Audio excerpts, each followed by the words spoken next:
Assalamualaikum warahmatullahi wabarakatuh. Halo semuanya, perkenalkan saya Sri Wahyuni Agustina, mahasiswa PGSD dengan nomor induk mahasiswa 856626939. Hari ini hari Rabu tanggal 18 November 2025. Saya akan melakukan tugas praktikum IPA modul 7 KP2 tentang lensa cembung dan cermin cekung. Selamat menonton. Halo semuanya, di sini saya akan menjelaskan tentang praktikum lensa cembung dan cermin cekung. Di sini saya mengganti alternatif kedua itu karena di saya tidak ada. Di sini kacamata minus untuk lensa cembungnya dan centong nasi pengganti cermin cekungnya. Selamat menonton. Percobaan pertama ini saya menggunakan kacamata minus untuk melihat bagaimana cahaya dibiasakan walaupun kacamata minus termasuk lensa cekung. Tapi saya ingin mengamati perubahan arah saat cahaya melewatinya. Di sini pada jarak 2 cm cahaya tampak lebih menyebar. Pada jarak 4 cm penyebaran cahaya terlihat lebih jelas. Pada jarak 7 cm cahaya semakin melebar dan bayangan tampak makin redup. Pada percobaan pertama ini, saya mengamati bagaimana cahaya yang lewat pada kacamata minus dapat membiasakan cahaya.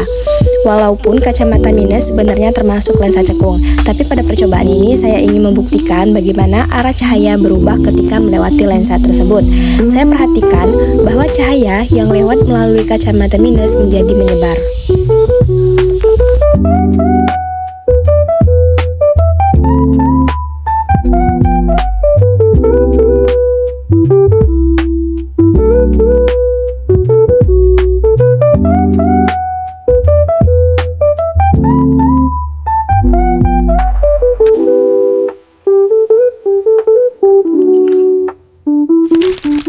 Untuk percobaan yang kedua ini, saya menggunakan cermin cekung, saya ganti dengan menggunakan centong nasi. Saya meletakkan sumber cahaya di depan permukaan cekung centong. Pada jarak 2 cm, cahaya dipantulkan namun fokusnya masih sangat dekat. Pada jarak 4 cm, titik fokus mulai terlihat lebih tajam. Dan pada jarak 7 cm, pantulan cahaya terkumpul lebih jelas dan menghasilkan fokus yang lebih nyata.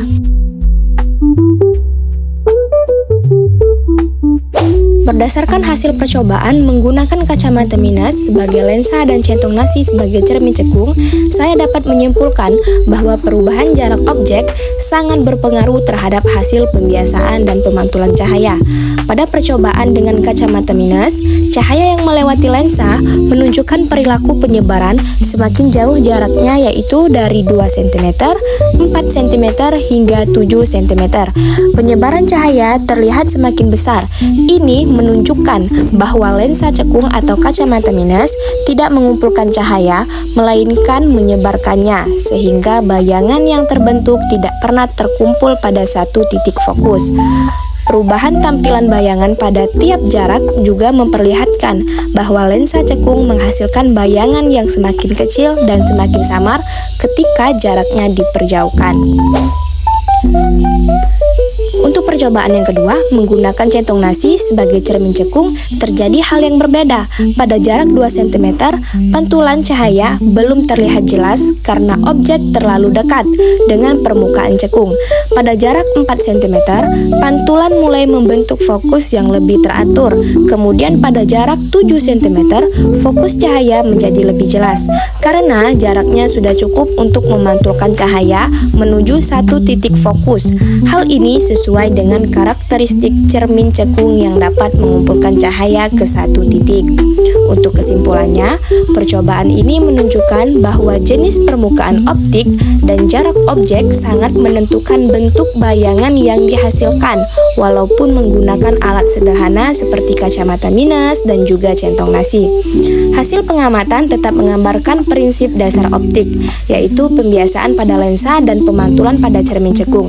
Dari percobaan ini, saya jadi lebih memahami bagaimana cahaya dapat berubah arah, menyebar atau berkumpul tergantung jenis media optiknya.